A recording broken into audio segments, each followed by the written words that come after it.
Muy bien, muy buenos días con todos. Ya para iniciar nuestra práctica el día de hoy, ya nuestra práctica 9, ¿me podrían confirmar, por favor, si se escucha, si se puede visualizar bien el PowerPoint? Buenos días, si se escucha y si se puede visualizar bien. Gracias, muy bien, perfecto. Muy buenos días entonces con todos. El día de hoy nos toca la práctica de comprensión lectora. Sí, entonces vemos que es un poquito amplio, entonces vamos a iniciar ya con nuestra práctica 9. ¿Sí? Entonces, ahí revisamos entonces si hubiera preguntas antes de las prácticas tal vez anteriores, que ya nos queda, me parece, una práctica más y terminamos este ciclo. A ver, vamos a continuar entonces la práctica de comprensión de textos, ¿no? Y para esto tenemos que saber qué es un texto, ¿no? Sabemos que viene etimológicamente del término en latín, textus, que significa tejido, ¿no? Conforme vamos leyendo, nosotros vamos creando ideas. Tenemos que saber también qué es leer, ¿no? ¿Qué es leer? Es en sí, es una aventura, es como un viaje que realizamos de acuerdo a cómo vamos avanzando en la lectura. Tenemos que saber qué es un texto. Es todo un conjunto de ideas que están organizadas, ¿no? Y que van a contener un mensaje. Todo un texto va a seguir un hilo temático y nos va a expresar una intención, ¿no? ¿Qué es lo que el autor nos quiere decir? Y se compone de estas características. Presenta una unidad temática, ¿sí? Es decir, que todas las ideas van a aportar a un tema en común. Este va a ser el tema central, ¿no? Luego vamos a encontrar la coherencia y cohesión. Es toda una organización lógica de las ideas y vínculo gramatical de sus elementos, ¿no? Y también decimos que todas las ideas, la información que se nos presenta van a cumplir una función dentro del texto. ¿Cierto? Entonces, son las características que va a presentar un texto. ¿Qué elementos presenta el texto? Y es muy importante el tema, ¿no? La idea principal, el tema central y las ideas secundarias. El tema, al ubicar el tema, también vamos a poder ubicar el título. Cuando nos pregunten qué título se le podría colocar al texto, ¿no? Ya al saber de qué nos habla en la lectura, en el texto, vamos a poder inferir un título para el texto. Ya está, entonces el tema en sí es el asunto general que va a articular las ideas de todo el texto, ¿no? En la idea principal es un enunciado donde se va a sintetizar toda la información del texto, de la idea más importante, ¿no? La idea de mayor jerarquía que se va a expresar en una oración, ¿no? Luego tenemos el tema central, que va a ser el asunto ya delimitado por el aspecto básico desarrollado en el texto. Se va a expresar en una frase nominal. Ya está, es una frase nominal, es decir, que no presenta verbo, ¿no? Es una frase nominal. Luego tenemos las ideas secundarias, ¿no? Estas ideas van a partir o van a surgir a raíz de la idea principal, ¿no? Son como ideas, ramas que se van a ir desglosando de la misma idea principal. Vamos a ir viendo entonces acá el texto. Sabemos que está compuesto por el tema, la idea principal y las ideas secundarias, donde el tema es el asunto general y nos va a ayudar para poder ubicar el tema. Nos hacemos esta pregunta, ¿no? ¿De qué trata el texto? Es la idea clave, ¿no? Por decir, es la pregunta del millón, ¿no? ¿De qué trata el texto? Cuando ya terminamos de leer, ¿de qué nos ha hablado el texto? ¿Sí? Entonces, ahí tenemos un ejemplo, podría ser el calentamiento global, ¿no? Luego tenemos la idea principal, que va a ser un enunciado, ¿no? El enunciado esencial del texto. Aquí nos va a preguntar de qué trata y qué dice de aquello, ¿no? ¿Qué es lo que me dice acerca del texto? Podemos también agregar que cada párrafo va a contener una idea principal, ¿no? Dentro del texto, cada párrafo contiene una idea principal. Tenemos entonces justamente las preguntas que nos ayudan a encontrar esta idea principal, es de qué trata y qué dice de aquello, es decir, qué me está hablando acerca del tema, ¿no? Entonces, nuestra respuesta sería que el calentamiento global pone en peligro la vida terrestre, ¿no? Si hemos visto, ya en la idea principal se está complementando lo que hemos mencionado en el tema, ¿sí? Y ya por último aquí las ideas secundarias, que son esas ideas de apoyo, son las que van a complementar el texto, ¿no? En este caso nos van a explicar, nos van a ejemplificar, nos van a argumentar, ¿no? Van a comparar todo lo que nos va a mencionar en la idea principal, ¿no? O acerca del tema. ¿Ya está? Entonces son ramificaciones que se van a dar en el texto, serían las ideas secundarias. Vamos a ver también cómo identificar la idea según los tipos de texto. Acá hemos colocado, hay varios tipos de preguntas. Tenemos, por ejemplo, para un texto expositivo, nos preguntan de qué trata principalmente el texto, ¿no? Para un texto expositivo. Aquí identificamos esa idea principal. Según el tipo de texto, es la formulación de estas preguntas, ¿no? Si ya nos preguntan de qué trata principalmente el texto, sabemos que es un texto expositivo, ¿no? ¿Qué trata de demostrar el autor, ¿no? En el texto, en la lectura, ya será un texto argumentativo, ¿no? Sabemos que argumenta, entonces, demostrar. Y un texto narrativo sería qué nos quiere contar el texto. Y ahí podríamos deducir entonces el tipo de texto que se nos podría presentar de acuerdo, ¿no? A la práctica o a los exámenes que podamos dar. Pasamos entonces, ¿qué es una idea principal? Es en sí esa tesis o el planteamiento central, ¿no? El principal que el autor va a desarrollar en toda la lectura. También podemos mencionar que es el núcleo, ¿no? Va a ser el núcleo del discurso. Ya habíamos mencionado que es de quién se habla principalmente en el texto. Ya está. ¿Qué características presenta la idea principal, no? Generalmente se expresa en una oración, ¿no? Generalmente se expresa en una oración. Sabemos que una oración consta de sujeto, verbo y predicado, ¿no? Es todo un sintagma nominal. Luego, aquí es que afirma o niega algo del tema central, ¿no? En el caso de la idea principal, va a afirmar o va a negar.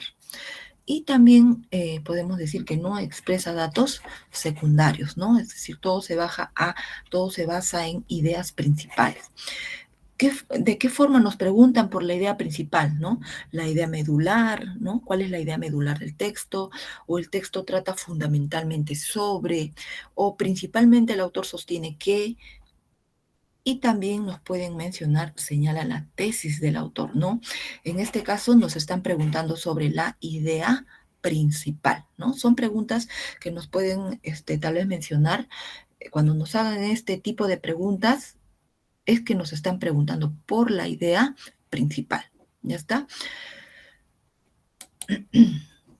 ¿Qué tipos de textos encontramos, no? Justamente en caso de los párrafos, ¿no? Según cómo se presentan, según la ubicación en el texto, ¿no? La idea principal se puede encontrar en la parte inicial, ¿no? Al inicio sería analizante. Si se encuentra en la parte final del párrafo, sería sintetizante, ¿no? Sintetiza todo lo que ya se ha mencionado en una sola idea. Luego el paralelo es cuando vamos a deducir la idea principal a partir de las ideas del texto, ¿no? A partir de todo el texto vamos a ir deduciendo de qué nos habla el texto, ¿no? Deducir esa idea principal. Luego, en el caso del tipo de texto encuadrado, va a tener una parte en la idea inicial y se va a complementar con otra idea en la parte final, ¿no? Ambas ideas se van a complementar. Luego tenemos la analizante sintetizante, es donde se resume en una idea principal, ¿no? Donde se va a unir todas las ideas secundarias. Ya está, tenemos en sí, las que más vemos son las analizantes, sintetizantes, las encuadradas también, ¿no? Son los tipos de textos que podemos encontrar. ¿Cómo desarrollar, no, el método de lectura? Sabemos que por lo menos a una lectura le tenemos que dar de 2 a 3 lecturas, ¿no? Como dice, repaso de la lectura para poder comprender y sobre todo ir subrayando, ¿no? Ir subrayando. Es muy importante el subrayado en la lectura al inicio hasta que podamos obtener, ¿no?, esa práctica, y aún así, el subrayado es importante, nos ayuda a poder mantener esas ideas importantes en el texto, ¿no? Entonces, aquí para la lectura tenemos que también inferir, y hay varios tipos de inferencia, ¿no? Ya está. Tenemos luego extraer los datos explícitos, ¿no? Lo que nos menciona el texto, extraer aquellos detalles que no están presentes en el texto, y esto sería de manera inferencial, ¿no? Inferir las ideas. Y por último, entender. Entender es analizar, ¿no? Comprender, sintetizar lo que ya me han mencionado con tal vez mis propias ideas, en un lenguaje más corto de todo lo que se ha mencionado. Ya está. Vamos a ver aquí algunos ejercicios. Lo más valioso son las prácticas, ¿no? Entonces, solamente con la práctica podemos ir desarrollando esa habilidad de comprensión de textos. Y como sabemos, es de 2 a 3 lecturas. Entonces, sé que ustedes ya le han dado una lectura al texto en casa. Entonces, vamos a desarrollar una segunda lectura aquí. A ver, ¿hay algún voluntario tal vez para revisar esta primera lectura? Este primer texto.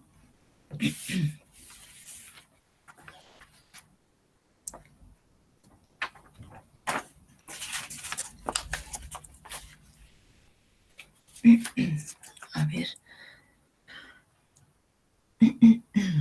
Muy bien, a ver, a ver. ¿Habrá algún voluntario? ¿Voluntaria?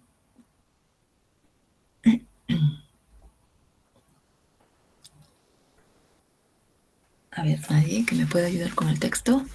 Texto 1. A ver, revisamos entonces.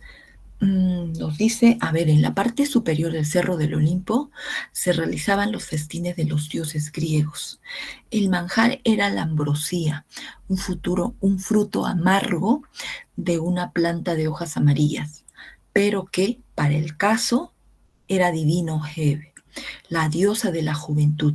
Servía néctar en copas de oro puro, y las musas, acompañadas por Apolo, a la lira. Entonces, cánticos, para proteger la privacidad de tales festines. Las puertas eran cuidadas por las horas. En ese lugar jamás llovía y la temperatura era ideal. Muy bien, entonces aquí en este texto me habla acerca de el Olimpo, ¿no? Los dioses, me menciona los dioses, la diosa Hebe. Quien más nos hablan acerca de un fruto que era la ambrosía, ¿no? El manjar. A ver, nos piden que identifiquemos aquella información que es incompatible con el texto, ¿no? Con el texto. ¿Qué idea es incompatible? Es decir, aquella idea que no está dentro del texto. A ver, ¿qué me dicen ustedes? La ambrosía era un alimento divino consumido en una ceremonia realizada en las cumbres del Olimpo. Las horas eran personajes míticos. Ya está, por ahí me dice Luis la que se encargaban de la seguridad en las ceremonias desarrolladas en el Olimpo. La C, la diosa de la juventud, vivía en el Olimpo y era quien atendía a los comensales, ¿no? En la D, los dioses consumían un manjar amargo en ceremonias privadas realizadas en el cerro Olimpo. Y por último, nos mencionan ahí, las musas participaban junto con Apolo en los festines divinos donde se consumían manjares y se escuchaba música. Ya está. A ver, ¿qué me pueden decir ustedes? Este es un texto de Humbert, mitología griega y romana, ¿no? A ver, por ahí tengo una respuesta, la letra E. ¿Cuál será? Por ahí me dice, Yulisa me dice la B. ¿Sí? ¿Será la B? A ver, tengo E y B. ¿Qué idea es incompatible con el texto? A ver, en la letra A vamos a ver, dice la ambrosía era un alimento divino consumido en una ceremonia realizada en las cumbres del Olimpo, ¿sí? Me hablan acerca de la ambrosía, está aquí la ambrosía justamente, era el manjar, ¿no? Y se menciona también de que era realizada en las cumbres del Olimpo, ¿sí? ¿Cierto? Ya está, entonces no puede ser la A. Luego en la B, dice las horas, ¿no? Aquí estaba, a ver, para proteger la privacidad de tales festines, las puertas eran cuidadas por las horas, ¿no? Otro tipo de diosas, entonces las que vigilaban. Entonces, las horas eran personajes míticos que se encargaban de la seguridad en las ceremonias desarrolladas en el Olimpo. ¿Es o no es compatible o incompatible? La B. ¿Sí? Me dicen que las horas eran los personajes míticos que se encargaban de la seguridad. ¿Qué me dicen de las horas? Que se encargaban, y eso está aquí, para proteger la privacidad de tales festines, ¿no? Las puertas eran cuidadas por las horas. Entonces, ¿será compatible o incompatible? Sí es compatible, ¿no? Si es compatible, entonces está. Entonces no puede ser ni A ni B. Y tenemos ahí C, D y E. A ver, hemos acortado nuestras respuestas. ¿Cuál será? ¿Qué idea ahí no es compatible con el texto? Hemos acortado una respuesta.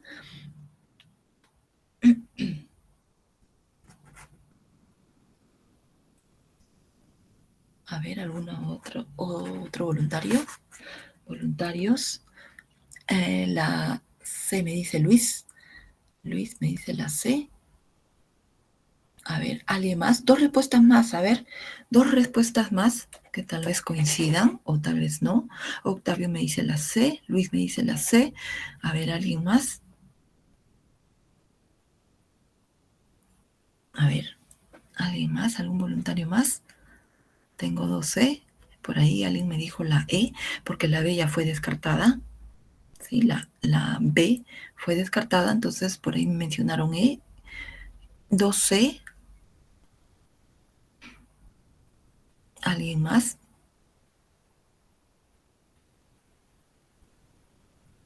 ¿Sí? ¿Voluntarios? Ya está. Vamos a continuar entonces. Sí, sí, es cierto. Nuestra respuesta sería la letra A. ¿Qué letra? Vamos a ver. Dice que la ambrosía, ¿no?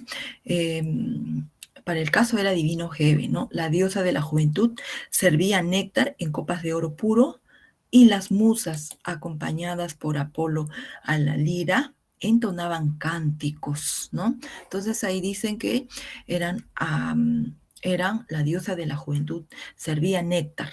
Ya está, por ahí sigo con la E y C, ¿sí? A la lira, entonaban cánticos. Ahora, ¿cuál es la incompatibilidad aquí? En la letra C, ¿no? Estamos entre C y E, por ahí tengo C y E. ¿Cuál es la incompatibilidad aquí en la letra C? Dice, vivía en el Olimpo, la diosa de la juventud vivía en el Olimpo y era quien atendía a los comensales, ¿sí? Hasta ahí tenemos entonces la diosa de la juventud. A ver, ¿dónde está? En la parte superior del Cerro del Olimpo se realizaban los festines de los dioses griegos. El manjar era la ambrosía, un fruto amargo de una planta de hojas amarillas, pero que para el caso era divino. Hebe, la diosa de la juventud, ¿no? Era la diosa de la juventud. Eh, servía néctar, entonces hasta ahí sí está, ¿sí? Eso, muy bien, Luis Eduardo, perfecto, ahí está, ¿no? Hasta aquí, si nos damos cuenta, está, ¿no? Era quien servía. Pero aquí ya, en la fiesta organizada en su honor, se menciona ahí en el texto que es en honor a la diosa.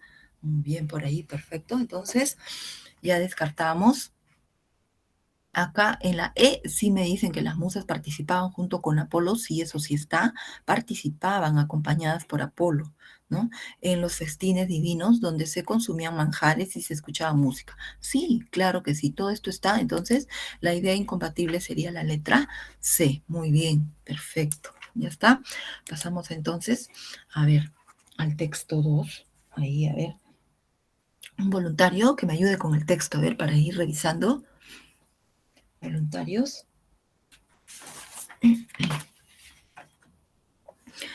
Vamos a ver, jóvenes, sin miedo. A ver, voluntarios, para que me ayuden con el texto, está cortito. Podemos revisar. Los extensos tal vez vamos a tener que acortarlos. ¿Hay voluntarios?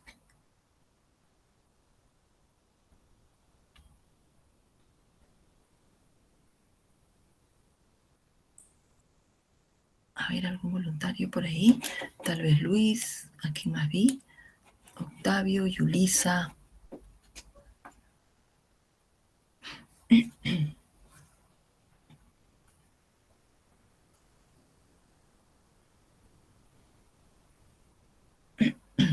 Nadie, a ver, voluntarios. No hay, pasamos. A ver, pasamos, ya que no hay voluntarios.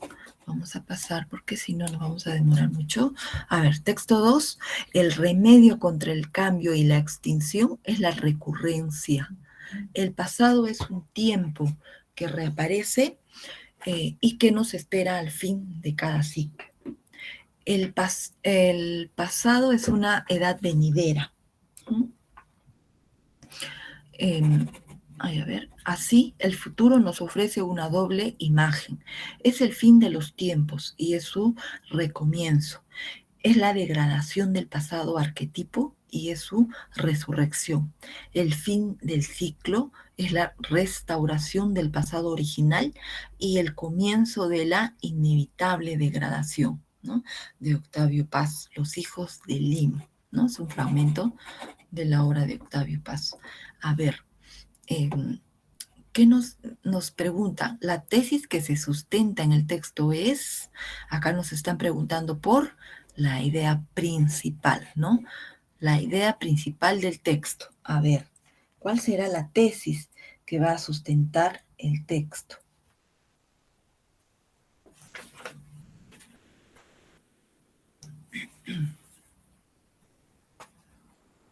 La D me dice por ahí.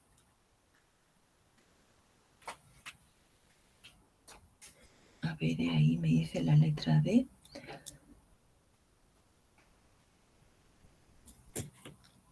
¿Sí? ¿Alguien más? A ver, otro voluntario. Voluntarias. A ver, me dice Yulisa. Ya está, la letra D, me dice Yulisa.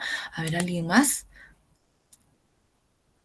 ¿De qué nos habla? Dice el remedio contra el cambio y la extinción es la recurrencia. El pasado es un tiempo que reaparece y que nos espera al fin de cada ciclo. El pasado es una edad venidera. Así el futuro nos ofrece una doble imagen. Es el fin de los tiempos y es su recomienzo. Es la degradación del pasado arquetipo y es su resurrección. El fin del ciclo es la restauración del pasado original y el comienzo de la inevitable degradación, ¿no? Nos habla acerca del inicio, el fin. Ya está. ¿Cuál será entonces?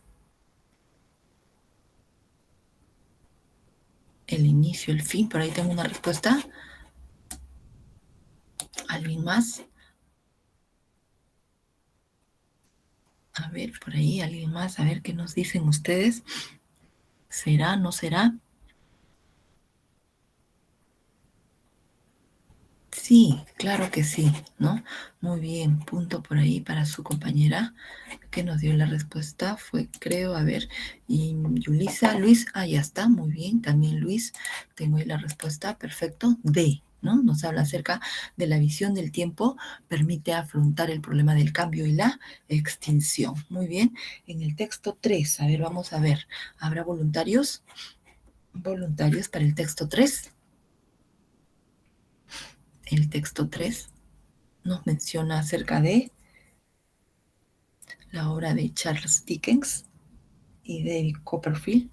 A ver, nos dice aquí, no creo que nunca un jefe de instituto haya ejercitado su cargo con un sadismo igual al del señor Creakle. Pegar a los muchachos era para él una necesidad, un deseo que no podía dejar insatisfecho. No podía resistir el placer de cachetear a un niño mofletudo, ¿no? Mofletudo es cachetón, cachetón, ¿no? Dos mejillas rosadas ejercían sobre él una verdadera fascinación. Las miraba desde la mañana con una especie de deseo inquieto. y el día no terminaba sin que hubiese encontrado el pretexto para hacerlas colorear, más aún con el revés de su mano. Y como yo mismo era bastante mofletudo, puedo hablar de esto con conocimiento de causa, ¿no? Entonces ahí podemos decir todavía que está en primera persona, ¿no? Está narrando a alguien.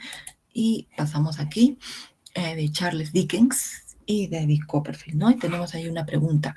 Identifica la información incompatible con el texto, ¿ya está? ¿Qué idea será incompatible? Es parecida a la primera lectura, ¿no? ¿Cuál será? El texto se estructura a partir de evidencias personales. A. B. El señor Creckle no podía controlar su sadismo. C. El sadismo se caracteriza por una obsesión enfermiza. D. El autor fue víctima del sadismo del señor Creckle. Y E. Los alumnos del señor Creckle no eran disciplinados. A ver, ¿cuál será ahí nuestra respuesta? Por ahí me dice Luis la letra E. Sí, será la letra E. Muy bien. César también por ahí. Muy bien, tengo varias respuestas ahí. Tengo a César Augusto, Octavio y Luis, me parece, sí, ya está.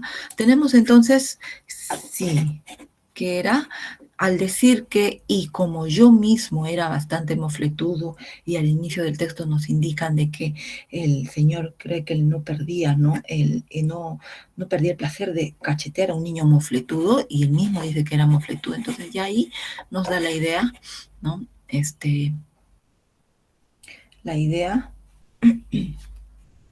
incompatibles, ¿no? Los alumnos del señor Creckle no eran disciplinados. Eso no se menciona en el texto, ¿no? Y todo lo demás sí está.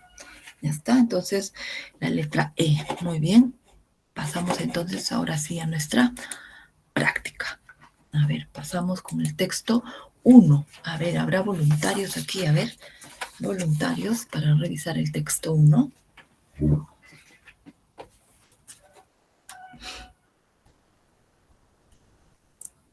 A ver, nos preguntan, tácitamente se entiende que, es decir, tenemos que inferir, ¿no? Está en el texto, pero está mediante la inferencia. Vamos a ver, sucedió hace algunos años cuando aún estaba en el colegio, éramos 5 o 6 personas que habíamos ido a una función de Bermud del Cine Planet. La sala estaba repleta, nos tuvimos que sentar en la primera fila, al borde de la pantalla. La película era de terror. El asesino, un desequilibrado mental, armado de un hacha, estaba en un hospital buscando a una enfermera a quien quería matar porque le había hecho una cosa horrible de niño. La siguió hasta una habitación en donde ella se escondió. Había un tenso silencio en la sala y el asesino no encontraba a su víctima. Señalando la pantalla, rompí el silencio, comentando en voz alta desde la primera fila, está en el closet. Inmediatamente, el asesino volteó hacia dicho lugar, abrió la puerta y atacó a la mujer a hachazos, hasta convertirla en una masa deforme y sanguinolenta. Fue halagador, hubo aplausos en la platea, pero en la noche tuve pesadillas y vomité, ¿no? Un texto narrativo, ahí podemos, ¿no? Deducir. A ver, tácitamente se entiende que un desequilibrio mental, la película de terror, historia de una coincidencia, el asesino de la enfermera o ninguna es correcta. A ver, ¿qué me dicen ustedes? El Luis me dice la C. ¿Alguien más? A ver, me gustaría ver 2 respuestas más.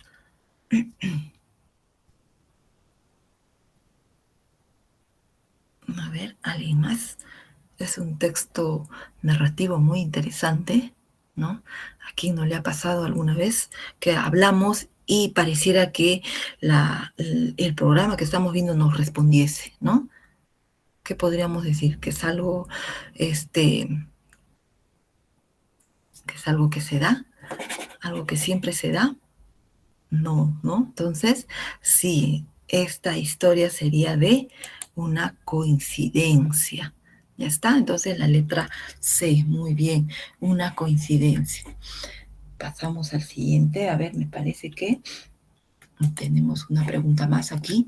La idea principal del texto será entonces, ¿cuál será la idea principal? Si hemos extraído que es, en sí nos habla que el hecho fue una coincidencia, ¿no? De ahí Luis me dice la C. Claro, de ahí podemos deducir. Ya está, cuando tengamos en sí algún término, ¿no? O de qué trata el texto, ¿no? O qué podemos entender del texto, ya está, es el punto importante aquí es historia de una coincidencia, ¿no? Y justamente de ahí se va a desglosar las demás ideas. Y aquí tenemos, a ver, el asesino, la enfermera y el niño, las películas de terror son una pesadilla, nefastas consecuencias de una coincidencia, la D, no acusemos a quien no debemos, todas son correctas. No, solamente una es correcta, que sería justamente la letra C. ¿No? Nefastas consecuencias de una coincidencia. En este caso de respuestas les va a ayudar bastante el encontrar la idea principal de qué trata y esa misma terminología, en el caso del término, ¿no? Coincidencia, lo van a volver a encontrar ahí en las respuestas. Texto 2, a ver, ¿habrá otro voluntario? A ver, voluntarios. ¿Algún voluntario, a ver, que nos quiera leer este texto?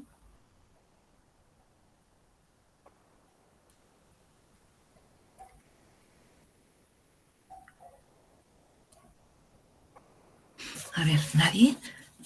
Texto 2, a ver, vamos a ir avanzando. Texto 2 nos dice, hay en la Catedral de Milán una estatua de San Bartolomé que, si la memoria no me traiciona, le representa de pie y despellejado, después de su martirio. Muestra la estatua con anatómica precisión, las carnes vivas, los músculos, las venas del santo. Es una escultura que produce en el ánimo del espectador una extraña fascinación, una mezcla de admiración y turbación, una atracción obsesionante y algo de vergüenza al encontrarse mirando por dentro y por fuera a la vez sería a un pobre cuerpo humano martirizado. Parecía, es la impresión que produce en el ánimo del lector la lectura de los poemas humanos de Vallejo. El título es exactísimo. Son poemas humanos reflejos de la humanidad en la humanidad de un hombre. Y al leerlos parece estar viéndose su alma como se ve en el cuerpo. De San Bartolomé, por el derecho y revés, despellejada, doblemente desnuda, agonía y al mismo tiempo se siente pudor de estar mirándole hasta los más íntimos recesos del alma y se pierde la facultad crítica y hace difícil hablar de esos poemas como literatura. Ya está. Entonces, tenemos aquí en nuestra pregunta, el autor presenta la imagen de San Bartolomé con el fin de... ¿Con qué fin nos presenta la imagen de San Bartolomé?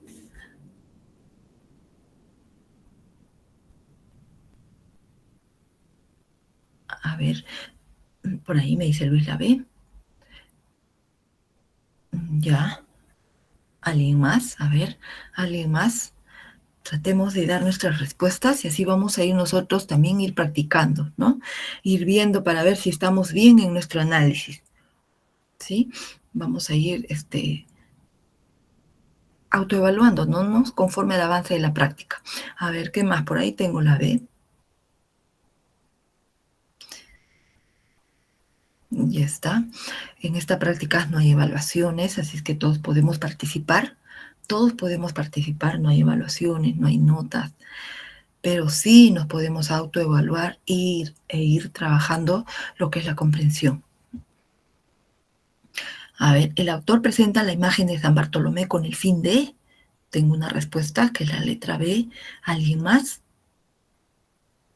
Poner de relieve el martirio físico sufrido por Vallejo será establecer un parangón con los poemas humanos de Vallejo. C. hacernos comprender el sufrimiento ascético de los santos. D, ponderar la calidad estética de la poesía vallejiana. Y E, contrastarla con la imagen del alma poética de Vallejo. A ver, ¿qué significa parangón? Es una comparación, una semejanza, ¿no? Entonces, ¿qué es lo que busca el autor al presentar la imagen de San Bartolomé? A ver, ¿nadie más?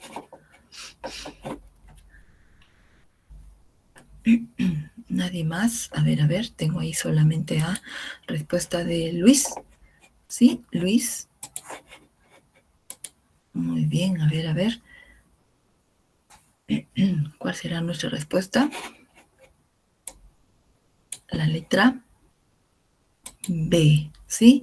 Muy bien. Es que se va a establecer esa comparación con los poemas humanos de Vallejo, ¿no? Con ese fin se ha presentado la imagen de San Bartolomé. Muy bien, pasamos a la pregunta 2. En el texto, el vocablo receso significa, ¿qué significará el término receso?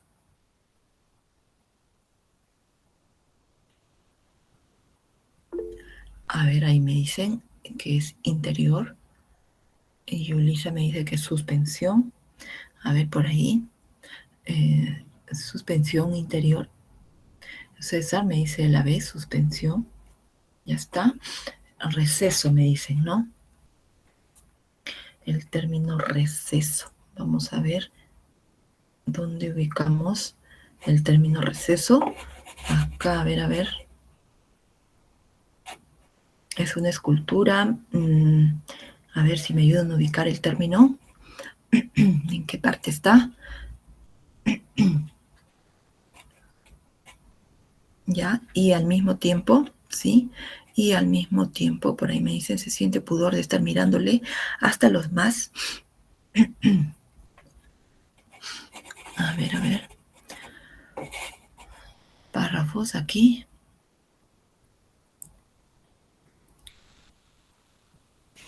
Por dentro y por fuera y a la vez a un pobre cuerpo humano. Ya. Y se pierde la facultad crítica y hace acá recesos, ¿no? Ya está, gracias. De San Bartolomé por el derecho y revés, despellejada, doblemente desnuda, agonía y al mismo tiempo se siente pudor de estar mirándole hasta los más íntimos recesos del alma, ¿no? Hasta ahí. Ya está, entonces tendríamos que tomar toda esta idea. Por el derecho y el revés, ¿no? Tenemos aquí, a ver, el título. El título es exactísimo. Son poemas humanos, reflejos de la humanidad, en la humanidad de un hombre. Y al leerlos parece estar viéndose su alma, como se ve en el cuerpo de San Bartolomé, por el derecho y revés, ¿no? Despellejada, doblemente desnuda, agonía y al mismo tiempo se siente pudor, ¿no? Vergüenza de estar mirándole hasta los más íntimos recesos del alma, ¿no? Hasta los más íntimos recesos. Entonces ya ahí tenemos nuestra respuesta, ¿sí? ¿Cuál es entonces el significado del término receso? Claro, si dice íntimos recesos es lo interior, ¿sí? Muy bien. Perder la facultad crítica se refiere a dejar de lado. Perder la facultad crítica se refiere a dejar de lado. ¿Qué es lo que se deja de lado? Claro, cuando hacemos una reflexión crítica es que somos neutrales, ¿no? Somos neutrales o somos objetivos, ¿sí? Muy bien, por ahí Sebastián también menciona la A, y sí, cuando perdemos esa facultad crítica es que estamos dejando de lado la objetividad, ¿sí? Muy bien, ya está. El texto 3. Texto 3. A ver, ¿habrá voluntarios? A ver, ¿habrá voluntarios en el texto 3? Es un poquito más extenso. A ver, ¿algún voluntario? Nos van a hablar acá acerca del Olimpo también. ¿Algún voluntario? Texto 3. A ver, ojalá que se anime alguien. A ver, para el texto 4. Para el texto 4, sí. Texto 3. La locuacidad olímpica. ¿Qué es locuaz? ¿Qué significa el término locuaz? A ver, sinónimo del término locuaz. porque viene de ahí la palabra locuacidad, ¿no?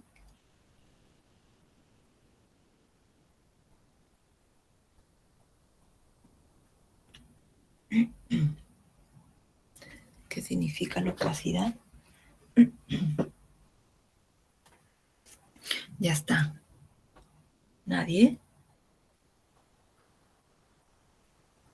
Es una persona que habla mucho. Ya, claro, es un hablador, ¿no? Un parlanchín. Ya está. O también le dicen charlatán. Muy bien, gracias. Perfecto. Entonces nos dice, la locuacidad olímpica de las interpretaciones psicoanalíticas de la conducta humana se ha sometido a menudo al oprobio público. No obstante, las interpretaciones que hace la etología de la conducta humana han sido igual de locuaces y en cierto sentido aún constituyen en cierta medida una vergüenza para los viejos profesionales de la etología, que refutan con energía estas teorías. Esto no quiere decir que el estudio de la conducta animal no esclarezca la conducta humana. Sería una anomalía inexplicable si no fuera así, pues los seres humanos evolucionaron de animales inferiores y gran parte de su repertorio conductual es homólogo al de ellos. Los cuidados maternos son un ejemplo pertinente, pues nadie en sus cabales podría suponer que todo el complejo repertorio de la conducta materna de los seres humanos se originó totalmente de nuevo con la evolución del hombre. ¿Sí? Entonces me preguntan, medularmente el texto analiza críticamente, ¿no? Me están preguntando ahí sobre, analiza la idea principal, ¿no? ¿Sí? Medularmente. ¿Cuál es lo medular, no? Principalmente el texto analiza críticamente, ¿no? Para eso también tendríamos que entender la pregunta, ¿no? Medularmente el texto analiza críticamente, ¿no?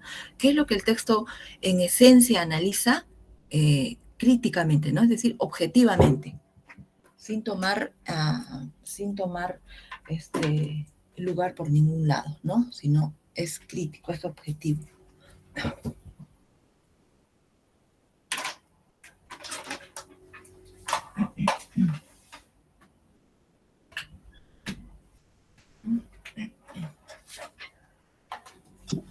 A ver, ya está.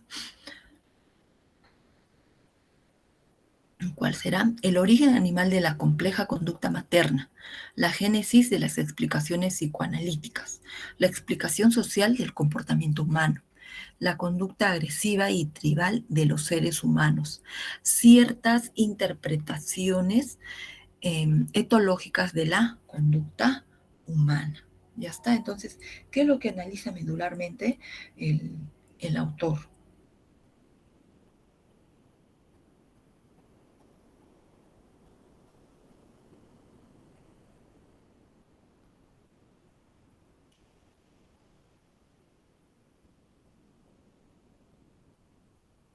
Ya está, ¿sí? Tenemos entonces por ahí cuál será, qué es lo que analiza él. A ver, retrocedemos, nos dice, la locuacidad olímpica de las interpretaciones psicoanalíticas de la conducta humana se ha sometido a menudo a lo propio público, No obstante, las interpretaciones que hace la etología, ¿qué significa la etología? Sabemos que logía es estudio, ¿no? Eto que viene de acerca del comportamiento, ¿no? Va a estudiar el comportamiento animal, va a ser la ciencia que estudia el comportamiento animal. Acá, que hace la etología de la conducta humana, han sido igual de locuaces, ¿no? Es decir, hay muchas, se habla mucho acerca de esto, ¿no? Se habla mucho acerca de esto, entonces me dice que ha sido igual de locuaz, ¿no? Y en cierto sentido aún más culpables, pues tienen un aire de veracidad que a menudo ha engañado a los inexpertos o incautos, ¿no? Nos referimos a interpretaciones cuasi etológicas, ¿no? Que son casi, ¿ya está? De origen de la agresión humana. A ver, por ahí me dice Yulisa la E. la E. ¿Sí? ¿Alguien más, aparte de su compañera, me da una respuesta que me dice ciertas interpretaciones etológicas de la conducta humana? ¿Sí? Luis me dice la C. Ya está. C y E. C y E. ¿Alguien más? Ya está. Y sí, aquí, para poder ir pasando, tenemos que sí. Tenemos entonces, nuestra respuesta sería la letra, que ciertas interpretaciones etológicas de la conducta humana. Es lo que habla, ¿no? De esas interpretaciones de cómo se interpreta, qué es lo que se dice, ¿no? Acerca de esta conducta humana. Al hablar de etología, nos habla de esa conducta animal. ¿Ya está? Etologías. El término etología debía de estar, ¿no? Tenemos entonces 1E.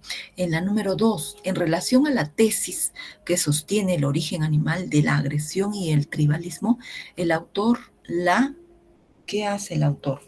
¿La profundiza, la admite, la rechaza, la justifica o la explica?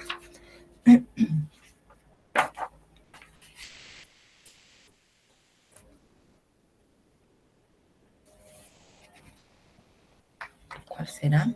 El autor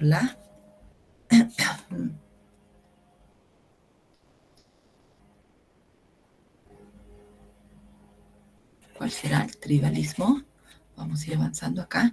El autor la rechaza, ¿no? Esto no quiere decir que el estudio de la conducta animal no esclarezca la conducta humana, ¿no? Sería una anomalía inexplicable. Si no fuera así, pues los seres humanos evolucionaron de animales inferiores y gran parte de su repertorio conductual, ¿sí? Es homólogo al de ellos.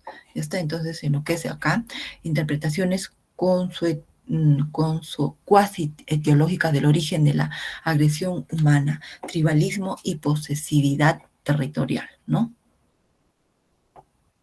Ya está, entonces las rechaza.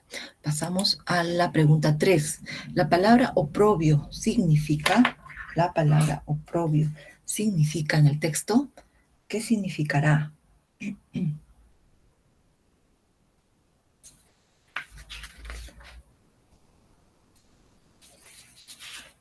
A ver, me dicen ahí la A. La palabra oprobio significa, claro, sí, muy bien, por ahí, deshonra, ¿no? Muy bien. 4. El autor del texto sostiene, ¿qué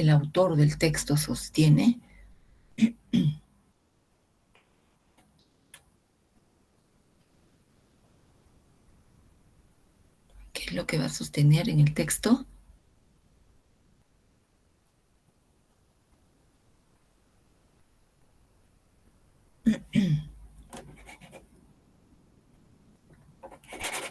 La B descartamos, ¿no?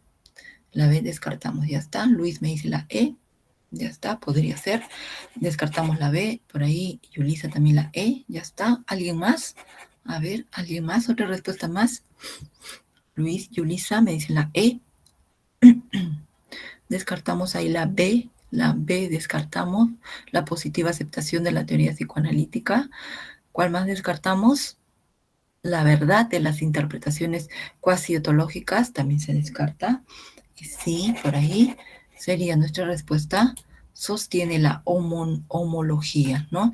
Conductual entre hombres y animales inferiores. Ya está. Texto 4. A ver, texto 4 nos dice, el renunciamiento hace del sabio su propio dueño. Nada le puede conmover porque el imperio que ejerce sobre sí mismo es total. Sabe vivir en sociedad y consigo mismo. Por ello, desconfiará del amor y de los asuntos públicos. Para Antístenes, el matrimonio es necesario para la propagación de la especie, pero no constituye un acto de importancia considerable. En cuanto a los asuntos públicos, señalaba que el sabio no vive según leyes escritas, sino según la virtud. Se le preguntó hasta qué punto debía uno mezclarse en los asuntos públicos y contestó, como cuando uno se aproxima al fuego, demasiado lejos tendréis frío, demasiado cerca os quemaréis. rogó un día a los atenienses que decretaran que los caballos no se denominaran asnos, como creyeron que se había vuelto loco. Le señaló que también denominaban generales a individuos elegidos completamente ineptos, ¿no? De Jan Brun, Historia de la Filosofía. ¿Ya está? Tenemos entonces ahí, a ver, Antístenes sostenía que el matrimonio no era, ¿cuál será Antístenes? Está casi en el segundo párrafo, ¿no? Ya está, aquí. Acá me dicen, para Antístenes el matrimonio es necesario para la propagación de la especie, ¿no? ¿Qué más nos dice? Pero no constituye un acto de importancia considerable, dice. ¿Ya está? Entonces, ¿qué es lo que me dice aquí? Antístenes sostenía que el matrimonio no era, por ahí, ¿qué me dijeron? A ver, no vi. C, me dice Luis. C, me dice por ahí, me parece Luis, que no era. Sí, claro, sí. Me dice Yulisa. Antístenes sostiene que el matrimonio no era tradicional. Aquí está la respuesta, ¿no? Para Antístenes, el matrimonio es necesario para la propagación de la especie, es necesario, pero no constituye un acto de importancia considerable. Hasta ahí tenemos la respuesta. ¿Cuál será entonces? Para Antístenes, el matrimonio no era imprescindible. ¿Ya está? Claro que era importante, pero no imprescindible. A ver, alguien más en la número 2. Lograr el dominio de la sabiduría supone fundamentalmente, ¿qué es lo que supone el dominio de la sabiduría?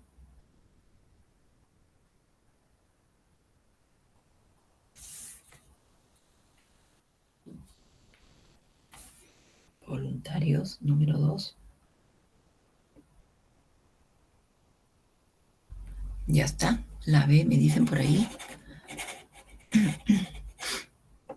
O la E, ¿no? Me dijeron, creo que B o E.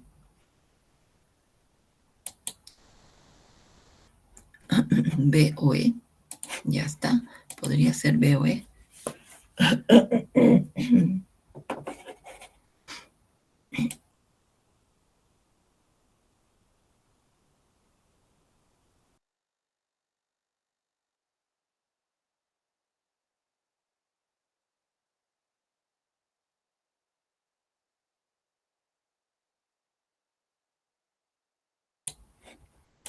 A ver, ¿cuál será? ¿B o E?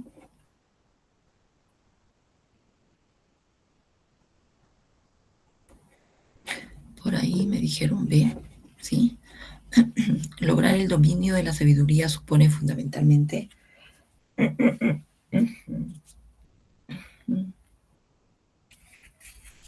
Ya está.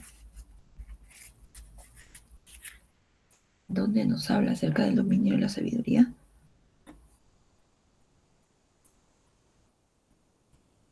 Ya está, ¿sí? Entonces, lograr el dominio de la sabiduría supone fundamentalmente, está en todo el texto, ¿no? Esa idea la vamos a extraer de todo el texto. Entonces, tenemos que, en cuanto a los asuntos públicos, señalaba que el sabio no vive según la diferencia, sino según la, claro, ya está, ¿sí?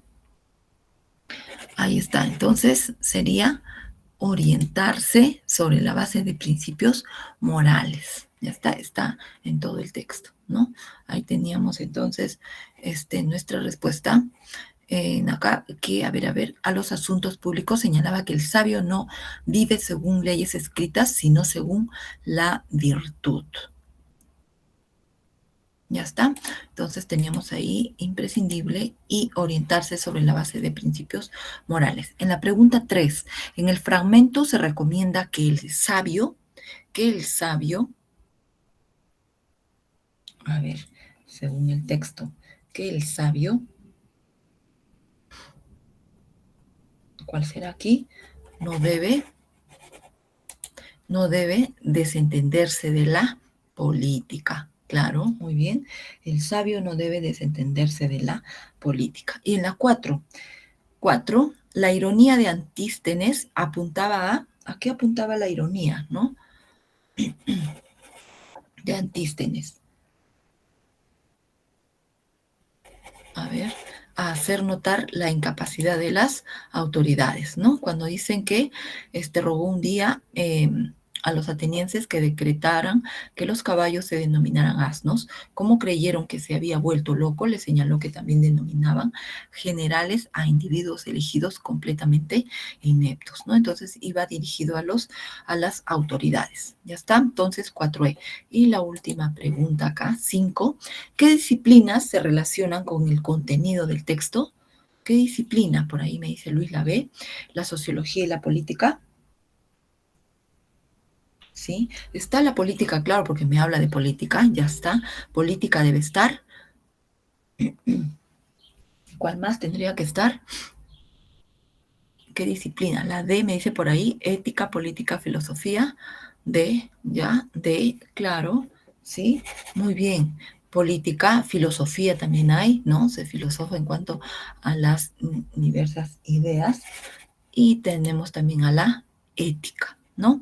Perfecto. D. Texto 5. A ver, en el texto 5 hay voluntarios. A ver.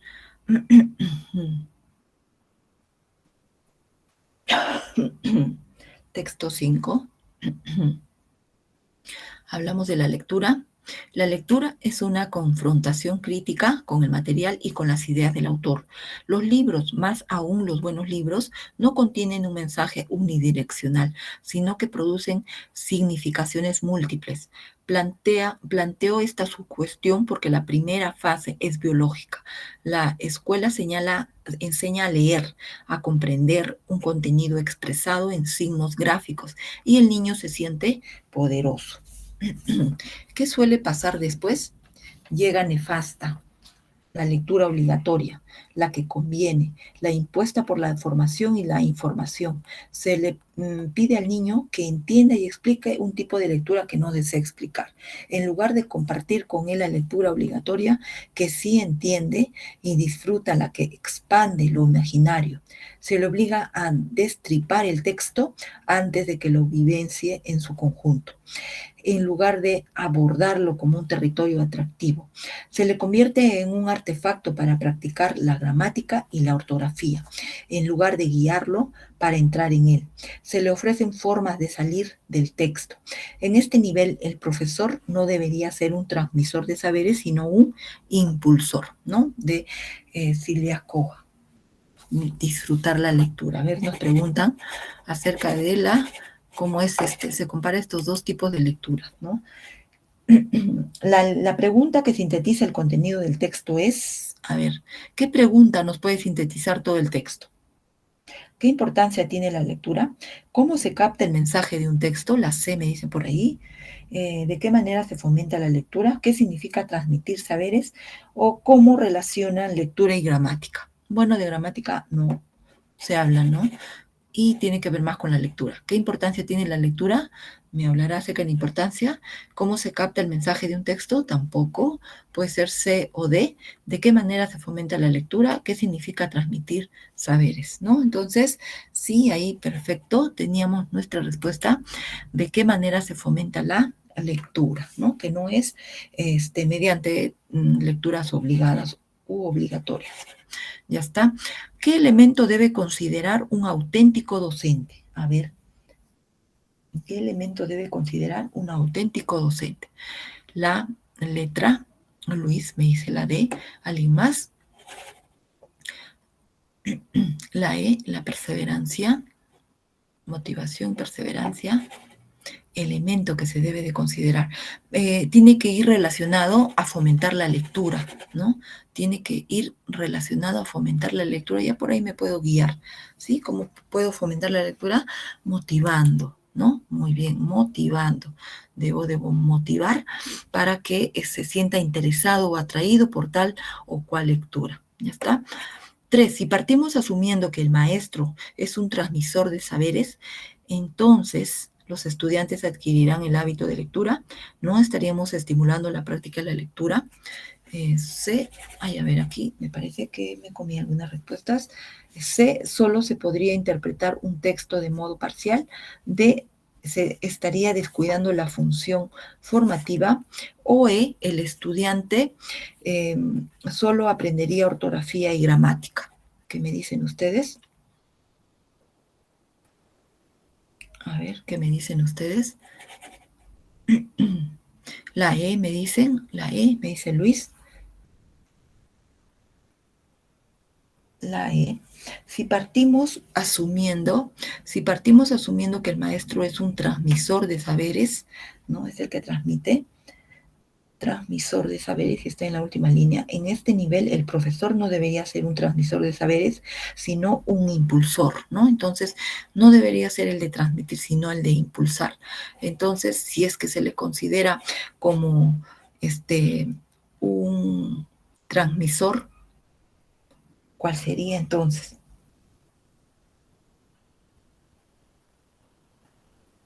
A ver, ahí tenemos A. Los estudiantes adquirirían ahí, claro, sí, ¿no? Y estaba la idea en las últimas líneas, ¿no? No estaríamos estimulando la práctica de la lectura, claro, porque nos dicen que el profesor no debe ser transmisor, sino impulsor. Ya está, entonces, letra B. En la pregunta 4, la expresión expande lo imaginario. La expresión expande lo imaginario tiene estrecha relación ¿con qué? Expande lo imaginario. A ver, por ahí.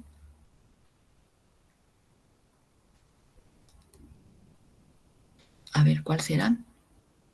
Luis me dice la C. Yulisa también la C, ya está. Tengo dos respuestas y sí, claro que sí, se estimula la creatividad. Sí, muy bien. Vamos a leer el texto 6. A ver, en el texto 6 le voy dando respuestas. Ya me parece que es un poquito extensa. Vamos a hablar aquí, es un texto largo. Ahí vamos a ver nuestras respuestas para avanzar y no nos gane la hora y revisar algunos otros textos un poquito más cortos. A ver, en la pregunta 1 me dice del texto 6. En la pregunta 1 el texto presenta principalmente, ¿qué presenta principalmente el texto? Una explicación de la tristeza, ¿sí? En la pregunta 2 me dicen, según el relato de Marcelina, se deduce que el mundo en el pasado era feliz. ¿Por qué? Porque era feliz. Antes las lluvias eran abundantes. En la pregunta 3 me dice, el final del relato de los Amarus tiene fundamentalmente un carácter. ¿Qué carácter sería aquí en este caso? Habiendo revisado y leído, sería, a ver aquí, por favor revisen, es la D, profético, ¿ya? Profético. Ahí revisen, se me ha movido la ficha ahí, el marcador, es profético. Ya está, al final del relato de los Amarus tiene fundamentalmente un carácter profético, ¿no? En la 4 tenemos ahí el lugar donde Marcelina cuenta el relato puede ser calificado de, ¿no? Según donde lo narra, en qué zona, ¿sí? Según el texto, tenemos, a ver, ya, rural, ¿no? Una zona rural. Ya está, a ver, el texto 7 me parece que es cortito. A ver, hasta ahí tenemos el texto 6.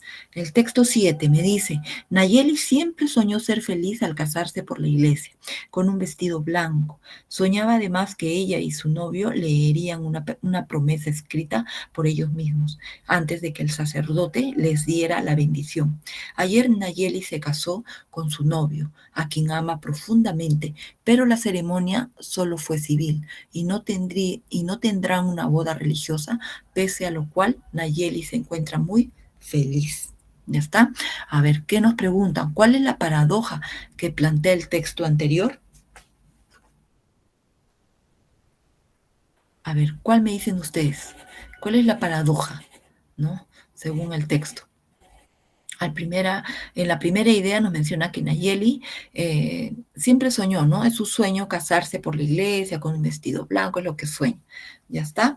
Y leyendo una promesa, ¿no? La promesa escrita por ellos mismos. La E. La letra E, me dicen por ahí, ya está. Muy bien, tenemos ahí una respuesta, alguien más, y al final complementamos a ver si dice que soñó, y luego al final que nos dice, y no tendrá una boda religiosa, pese a lo cual Nayeli se encuentra muy feliz, ¿no? Y sí, muy bien, por ahí César, me parece que también era su compañera, que nos dio la respuesta E. Ya está, muy bien. Es feliz pese a que no logra cumplir sus sueños, ¿no? Ya está. El texto 8 también es un poquito amplio. Lo vamos a ir revisando. Tenemos en la pregunta 1, el texto trata principalmente el texto trata principalmente ¿sobre qué? El futuro del universo. Ya está, el futuro del universo. Ya ustedes lo leen calmadamente en casa, revisan para que puedan ir desarrollando esto de acá. Ya está la pregunta, texto 8. Pregunta 2. El trabajo de Adams es eminentemente hipotético, ¿sí? Hipotético. En la pregunta 3, la hipótesis de Adams se construye sobre la base de la cosmología actual. Ya está, hasta ahí el texto 8. Texto 8, la cosmología actual. Ya está. El texto 9, vamos a ver aquí, también me parece que es un poquito amplio. Vamos a ir viendo acá en la 9 también. A ver, tenemos en la pregunta 1, en el ámbito de la guerra los hombres considerados corderos muestran respeto de sus líderes. ¿Sí? ¿Cuál será nuestra respuesta? Sería obediencia desmedida, ¿no? Considerados como corderos, ¿no? Obediencia desmedida. La número 2 será un ejemplo de excepción planteada en el fragmento, sería una revolución social, una revolución social. Ya está. En la pregunta 3 tenemos la consolidación del supuesto de hombres son corderos ha generado. La consolidación del supuesto de hombres son corderos ha generado la implantación de sistemas despóticos. En la 4, los personajes de excepción muestran convicción férrea. ¿Sí? Y en la última pregunta del texto 9 sería, el fragmento trata principalmente sobre, ¿no? ¿De qué trata este texto? Sobre la personalidad sumisa de los hombres. Tenía que ser, ¿no? Al hablar sobre corderos y hablamos que siguen, ¿no? ¿Cuál corderos? Entonces, mansos. Entonces son muy obedientes en toda la personalidad muy sumisa de los hombres. Ya está, hasta ahí teníamos el texto 9. A ver, el texto 10, creo que podemos revisarlo. A ver, ¿algún voluntario que nos ayude, tal vez, con la lectura? Ya, profesora. Ya, a ver, gracias. Ya. La vida en comunidad está regida por el instinto de supervivencia en los animales destinados por la naturaleza para ser alimentos de los depredadores. Los guardianes de la superpoblación de ciertas especies, el incremento del número de presas genera igual proceso en sus devoradores. De lo contrario, se rompería el equilibrio ecológico y los animales de primer orden consumirían los vegetales en tal proporción que disminuirla el porcentaje del oxígeno y finalmente la vida desaparecería. En esta circunstancia mundial, el papel del humano adquiere la categoría de depredador, aunque si bien es cierto, al principio era una presa de las fieras, hoy es amo y señor de todas ellas, e incluso de muchas de sus semejanzas.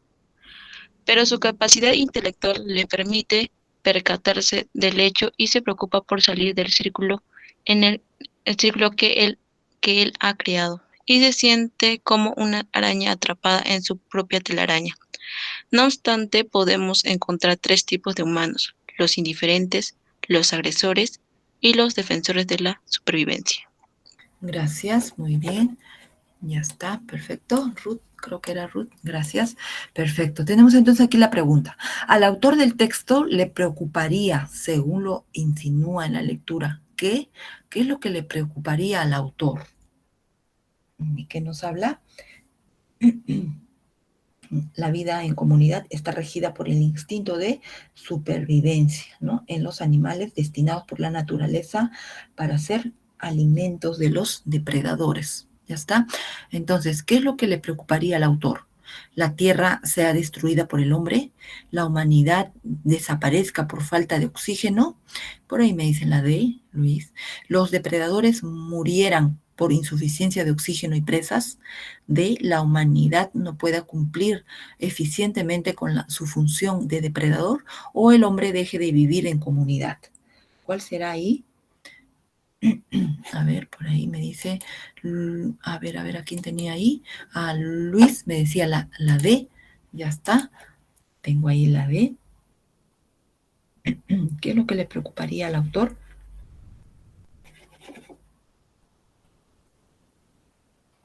Ya está, la D me dice también ahí, Yulisa.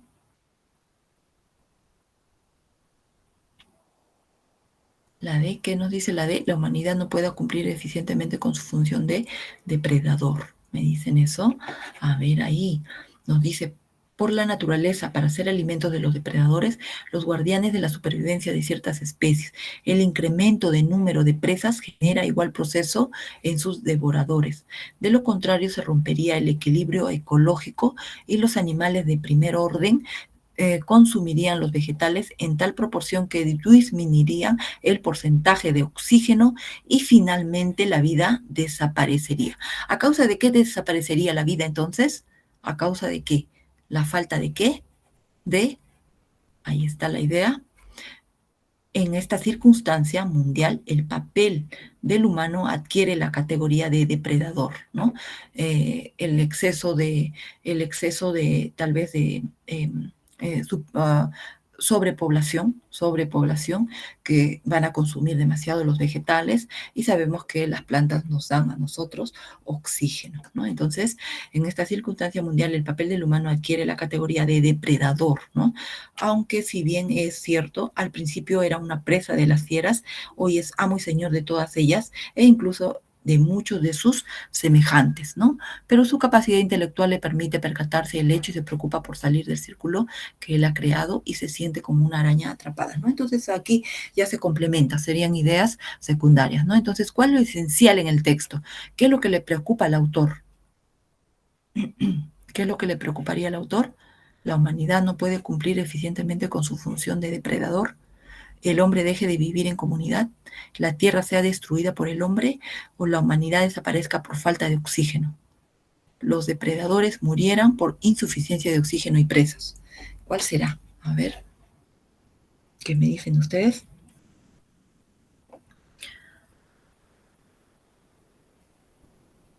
A ver, por ahí. La 10.1. Nuestra respuesta estaría enfocada aquí, ¿no? Sobrepoblación,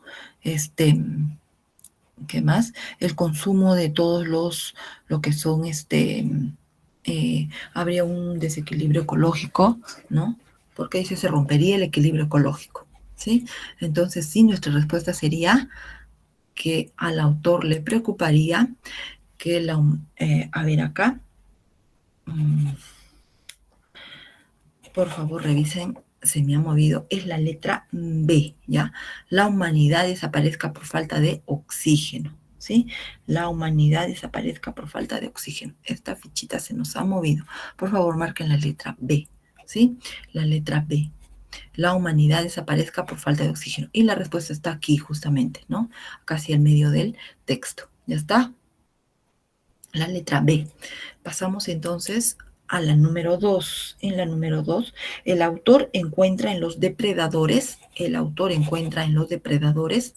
que encuentra en los depredadores el autor? La causa, a ver, 2D me dice Yulisa, a ver, ya está, ¿alguien más? Claro, en los depredadores sí, ya está, muy bien. La forma de mantener el equilibrio ecológico, muy bien, perfecto. En la 3, ¿cuál es el tema central? ¿De qué nos habla en todo el texto? B, ¿sí? Yo creo que aquí todos van a coincidir. ¿De qué nos habla en todo el texto? Acerca de ¿de qué?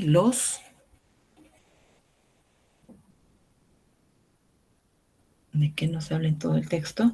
La vida en comunidad está en instinto de supervivencia de los animales. A y B, tengo ahí, A y B.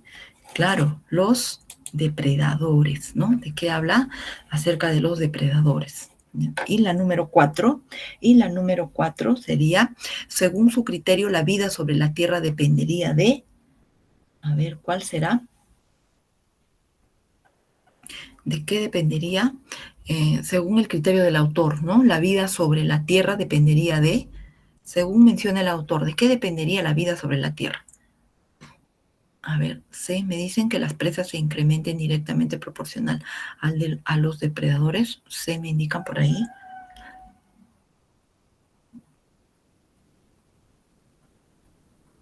Ya está. ¿Alguien más?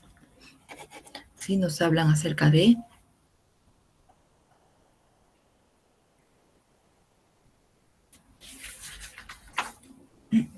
A ver, la E, me dicen por ahí. La E. Ya está. Entonces, ¿cuál sería nuestra respuesta aquí en la 4? Que las presas se incrementen directamente proporcional a los depredadores, ¿no? El criterio sobre el que trata el autor, ¿no? Según el criterio del autor. Habla a más sobrepoblación, ¿no? Habría menos oxígeno. Entonces ahí nos habla sobre la proporcionalidad que es directa, ¿no? Muy bien, nos vamos entonces al siguiente texto 11, A ver, pasamos a las preguntas, ¿sí? El hombre aquí nos dice, el hombre debe cultivar fundamentalmente, según el texto, ¿qué es lo que debería de cultivar fundamentalmente?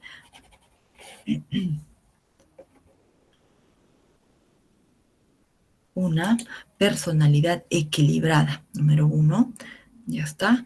En la número 2, a ver, número 2, la consecuencia de una personalidad cabal y contundente depende de, y justamente esta pregunta está relacionada con la respuesta anterior, ¿no? El hombre debe cultivar fundamentalmente, que debe cultivar. ¿Sí? Entonces, si aquí me dice, la consecuencia de una personalidad cabal y contundente depende ¿de qué depende? Que sea cabal, a ver, aquí sería la dedicación, serenidad y ponderación de la conducta, ¿sí? La letra A. Y en la número 3, el título más pertinente para el texto sería la necesidad de una personalidad equilibrada. ¿Ya está? Hasta ahí marcamos nuestras respuestas hasta el texto 11. Ya está, nos quedan 2 textos más. Vamos a tratar de revisarlos. A ver, para que no nos gane la hora. Tenemos aquí entonces el texto 12. A ver, lo vamos a revisar. ¿Algún voluntario que lo quiera leer? A ver, voluntario que lo quiera leer.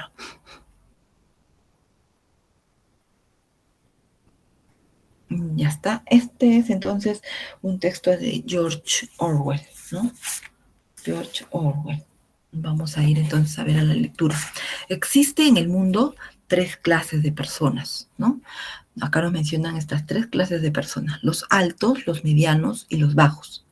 Se han subdividido de muchos modos, han llevado muy diversos nombres y su número relativo, así como la actitud que han guardado unos hacia otros, ha variado de época en época. Pero la estructura esencial de la sociedad nunca ha cambiado. Los fines de estos 3 grupos son inconciliables. Los altos quieren quedarse donde están. Los medianos tratan de arrebatarles sus puestos a los altos. La finalidad de los bajos, cuando la tienen, consiste en abolir todas las distinciones y crear una sociedad en que todos los hombres sean iguales. Así, vuelve a presentarse continuamente la misma lucha social durante largos periodos.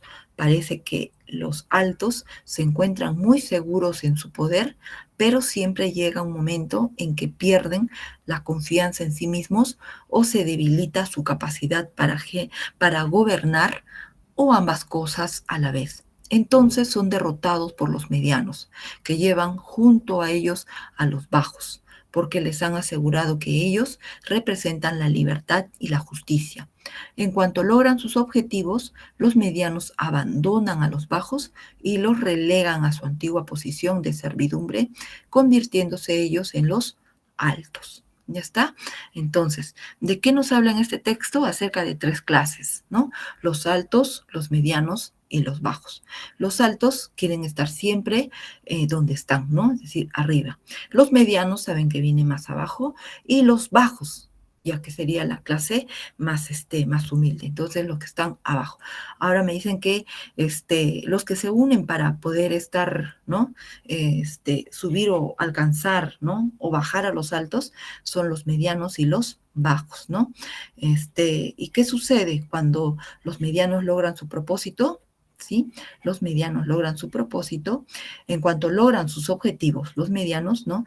Los medianos abandonan a los bajos y los relegan a su antigua posición de servidumbre, o sea, quedan en su lugar inicial de abajo, ¿no? Inferior, convirtiéndose ellos en los altos y los medios siguen permaneciendo arriba. Ya está, entonces acá me indican que la finalidad de los bajos cuando tienen consiste en abolir todas las distinciones y crear una sociedad en que todos los hombres sean iguales. Entonces, ¿qué buscan los bajos? Que todos sean iguales, ¿no? Que haya un equilibrio social, ¿sí? Pero eso lo logran conseguir o no lo logran conseguir según la lectura.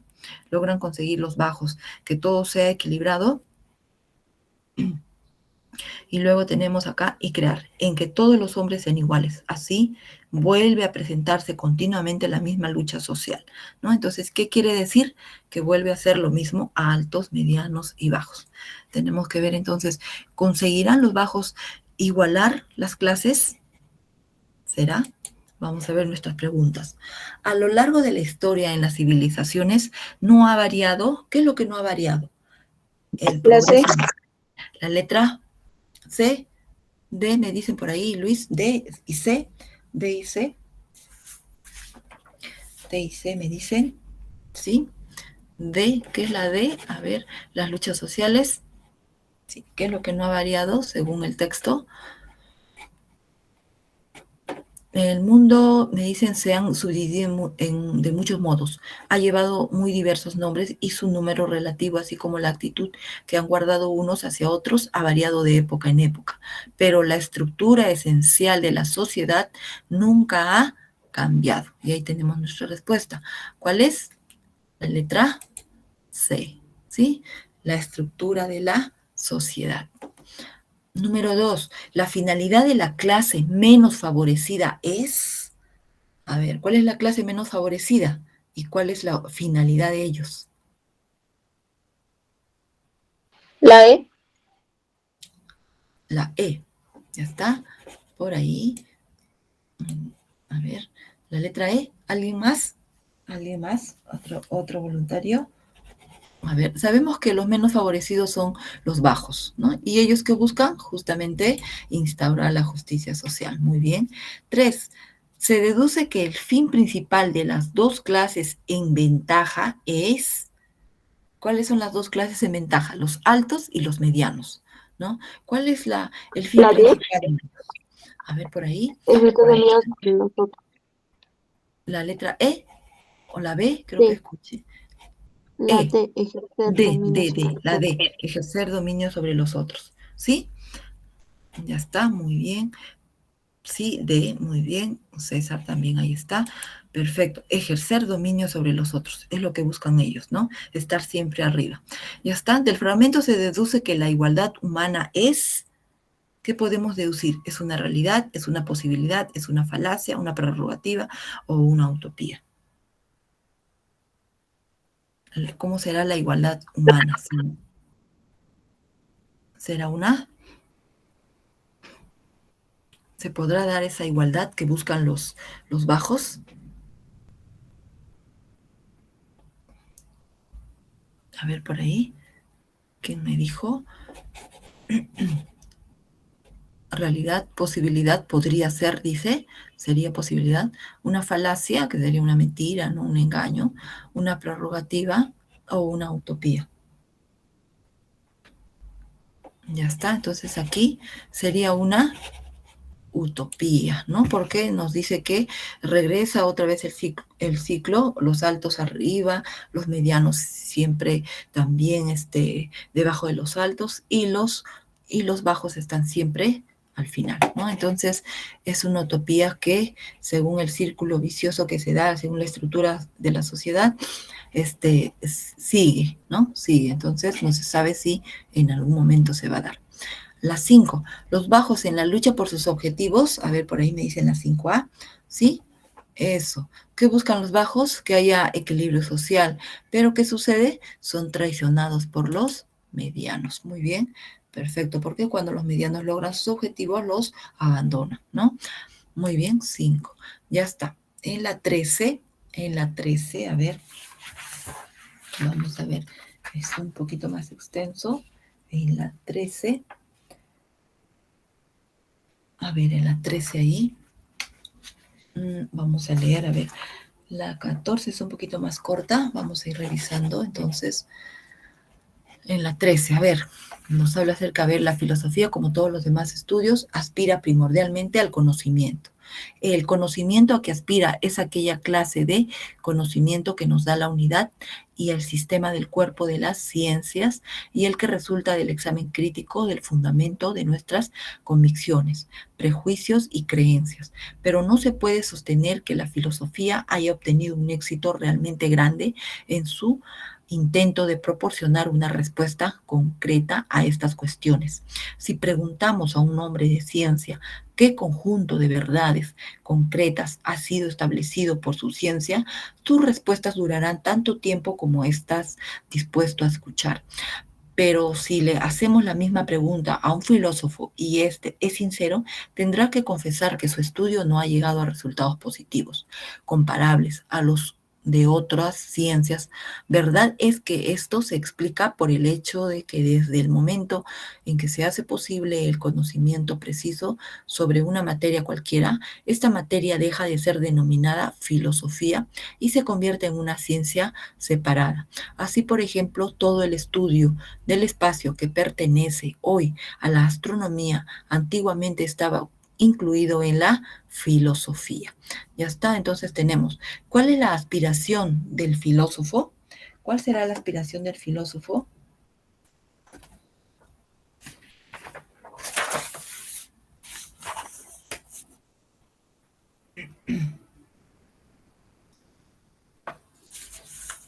A ver, ahí, comentarios. ¿Cuál será la aspiración del filósofo? La C. A ver, ahí tengo la letra C. Lograr un conocimiento integral de la realidad. A ver.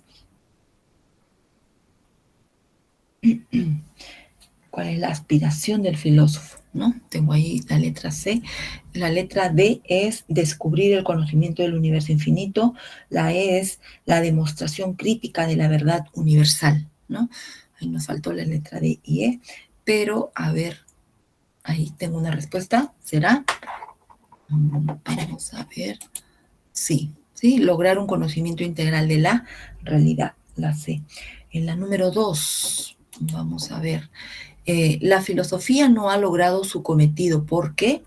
¿Por qué no ha logrado su cometido la filosofía?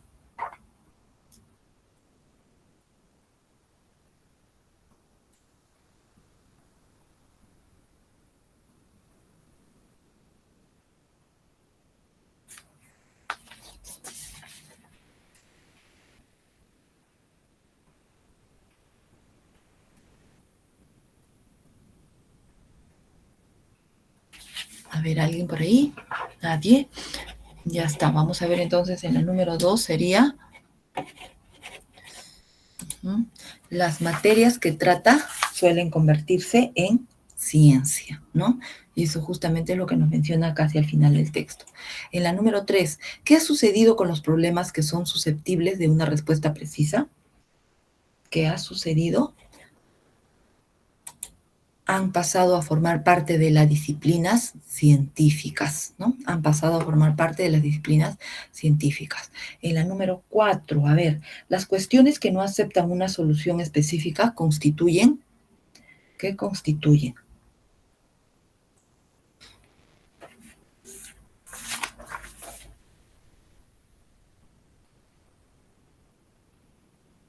A ver ahí. La A. La letra A me dice la limitación de la filosofía. A ver, en la pregunta 4, las cuestiones que no aceptan una solución sería que no aceptan una solución específica. Constituyen, ¿a qué se basa, no, el estudio que no tiene una solución, ¿no? Que no aceptan una solución específica? Son limitación de la filosofía, la base de la ciencia, una hipótesis de la filosofía, el universo de lo incomprensible o el objeto de estudio de la filosofía. Aquello que no acepta una solución sería, no tiene respuesta, acá no está marcado, pero la letra E, ¿sí? El objeto de estudio de la filosofía. Todo aquello que no hay una explicación, ¿no? Sabemos que los filósofos intentan o tratan de aclararlo. Ya está, entonces serían objeto de estudio de la filosofía, 4E. En la 5, ¿cuál sería el título más apropiado para el fragmento? Acá tenemos 5, ¿no? En la 5 sería naturaleza del campo de acción de la filosofía, la letra E, ¿sí? Hasta ahí entonces, con el texto 13. A ver, el texto 14, en el texto 14 vamos a dar para poder terminar esto antes que nos gane la hora. Ahora sí, ya está, ¿no? 13E. En la 14 dice el pensamiento histórico auténtico, ¿no? No corta, por cierto, relaciones con el pasado, pero tampoco vive solo sumergido en él. Ya está, nos habla acerca de un poco el pensamiento histórico. A ver, se interpreta del texto que la conciencia histórica auténtica tiene un defecto. ¿Qué será? ¿Qué será? Aquí, a ver. Por favor, se me ha movido esta fichita, es liberalizador, ¿ya? La letra A, liberalizador. Vamos a revisar esto al final. Liberalizador, letra A, ¿ya? Letra A, es liberalizador. A la pregunta 2, el autor propone en el texto, ¿qué propone el autor? Una manera idónea de entender la historia, ¿ya está? Y en el texto, en la pregunta 3, tenemos el contexto sacude, se entiende como, en el contexto sacude se entiende como, si es liberalizador, ¿no? Si es que es liberalizador, acá en este caso se interpreta el texto conciencia histórica auténtica, tiene un defecto, ¿no? Es liberalizador, entonces tenemos acá que es una manera de entender la historia y acá se sacude, quiere decir que libera, ¿ya está? En la última pregunta tenemos, si viviésemos sumergidos en el pasado, no se concretizarían proyectos actuales, ¿no? Lo que nos menciona el texto. Y ya para terminar, tenemos, 5 minutitos. A ver, si podemos revisar, estas preguntas. A ver. Vayamos buscando el sinónimo, recordando el sinónimo de estas palabras. Divieso, que es como un tumor, ¿no? Ya tenemos ahí la respuesta. Es un forúnculo, ¿no? Es una inflamación de la piel. Ya está, entonces el sinónimo sería tumor. Vamos a ver si está marcado. Ya está, tumor. Ya está. Y benemérito, a ver, ¿quién me da ahí el sinónimo de la palabra benemérito?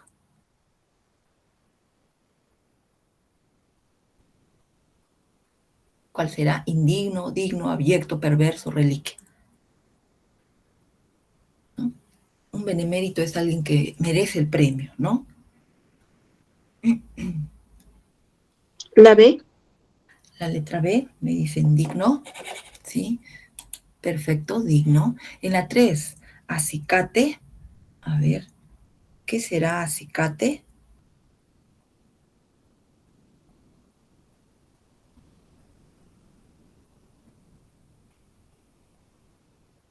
Estímulo. Claro, es algo, algo positivo, ¿no? Un incentivo. Ya está, entonces sí, sería un momentito, voy a cargar esta máquina, ya está. Perfecto. Perfecto, entonces sí, sería estímulo. Trashumante, ¿no? ¿Qué sería trashumante? ¿Cuál será su sinónimo? Trashumante quiere decir que va de un lugar a otro, ¿no? O es un errante. ¿Cuál será? Guía. ¿Cuál será? La C. Trashumante es sinónimo de, o significa que va de un lugar a otro, ¿no? Elegante, sorche, vagabundo, guía, sedentario. Sedentario es que hace lo mismo siempre, ¿no? Vida sedentaria, por ejemplo. Si trashumante es que tiene, que va de un lugar a otro, ¿no? Como los antiguos hombres, era nómada, ¿no? ¿Con qué otro sinónimo más se le podría considerar? Por ahí, vagabundo, ¿no? Vagabundo. 5, denuedo. A ver, denuedo, ¿cuál será? Coraje. Ya, a ver, tenemos que denuedo es valor, energía, ¿no? Entonces, a ver, vamos a revisar si es que es. Ay, se me movió, no es entonces, no hay. A ver, en la número 5 tenemos entonces coraje, ¿sí? Letra B, coraje, muy bien. En la 6, óbice, ahí está. Obstáculo. Obstáculo, muy bien. Letra C, obstáculo. En la 7, ato. Ato. ¿Qué significa ato? Que tiene que ver con conjunto, ¿no? Lleno. Ato ahí sería todo Repleto. conjunto. Sería, en este caso sería víveres, ¿no? Porque es todo un conjunto. Ya está, todo un conjunto ato. Sabemos que viene también de manada, rebaño, ¿no? Entonces, víveres. 8, inquina. Inquina, sabemos que es odio, ¿no? La C. Tirria, tirria, ya está. Entonces, inquina sería tirria, claro, letra C, tirria. Muy bien. 8, C. 9, abulia. Alabanza. Abulia, A es sin, y bulia viene de voluntad. ¿Qué significaría? Empleando prefijos, el significado de abulia es que no tiene voluntad.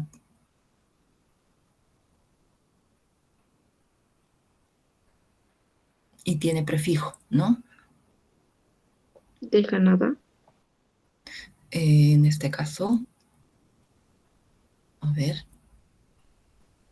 cuando busquemos el sinónimo absoluto, en este caso abulia, el otro sinónimo sería, ay, se me fue, apatía, ¿ya? Apatía, sin ganas, ¿no? Sin ganas, apatía. Este estaría en, ya está, la letra C. Perezoso, 10, perezoso, hábil, ladino, espartano, bilordo o vituperio. Sería la letra D, bilordo. ¿Ya está? Ustedes ahí marquen sus respuestas, revisen por favor los números que les he indicado para evitar En la 8, a ver, en la 8, inquina es tirria, odio, ojeriza, inquina, ¿ya? Tirria, C.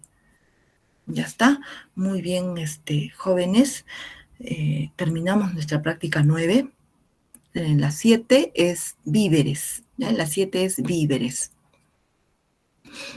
Ya está, ¿alguien más que desee alguna pregunta? Algo que haya quedado.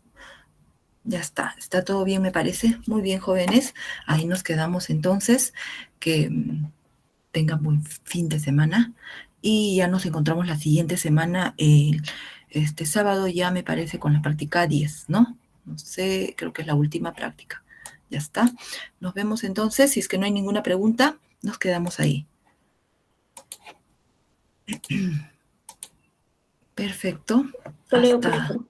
Hasta luego, hasta la próxima semana.